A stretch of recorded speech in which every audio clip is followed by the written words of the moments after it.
আমরা এই সেমিনারের মাধ্যমে আমরা কিছু পয়েন্ট আমরা আমাদের সরকারের কাছে কিছু দাবি আমরা সরকারের কাছে আমরা পেশ করতে যাচ্ছি।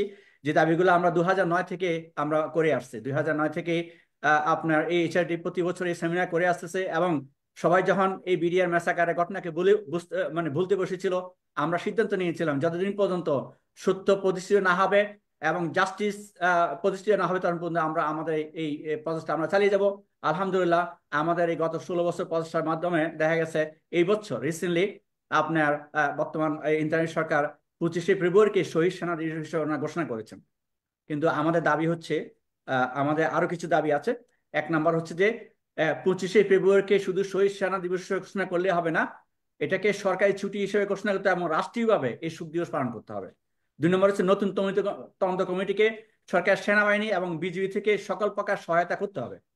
রিজনাল সময়ের মধ্যে তদন্ত ও বিচার কাজ শেষ করতে হবে এবং দায়ী ব্যক্তিদেরকে শাস্তি দিতে হবে। তদন্ত রিপোর্ট পাবলিকলি প্রকাশ করতে হবে। যে সমস্ত অফিসারদেরকে অন্যায়ভাবে চাকরিচ্যুত করা হয়েছে তাদেরকে চাকরিতে ফিরিয়ে আনতে হবে। যে সমস্ত বিডিআর জওয়ানদের অন্যায়ভাবে নির্যাতন করা হয়েছে বা শাস্তি দেওয়া হয়েছে তাদের ন্যায় বিচার নিশ্চিত করা এবং তাদেরকে ক্ষতিপূরণ দিতে হবে। বিডিআর ম্যাসাকারের পর যেসব আর্মি অফিসার এবং বিডিআর জওয়ান সত্য প্রকাশ করার চেষ্টা করছেন, করার কারণে তাদেরকে অনেককে হত্যা এবং গুম করা হয়েছে। আমরা পরবর্তী আমরা দেখতে পাই অনেক আর্মি অফিসারকে বিভিন্ন জায়গাতে আমরা তাদের লাশ আমরা পেয়েছি, বিভিন্ন পত্র পত্রিকায় তাদের নিউজে তার লাশ পাওয়া গেছে। ওইসব যেসব বিডিআর এবং আর্মি অফিসারদেরকে হত্যা করেছিল তাদের জন্য আলাদা একটি তদন্ত কমিটি করে এর সুষ্ঠু তদন্তের মাধ্যমে দায়ী ব্যক্তিদের শাস্তি দিতে হবে।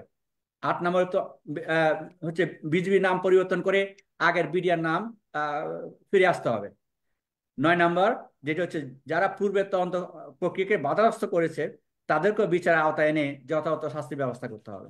আশা করি আপনারা সবাই আমাদের এই ডিক্লারেশনটা আপনার একত্রতা প্রকাশ করবেন।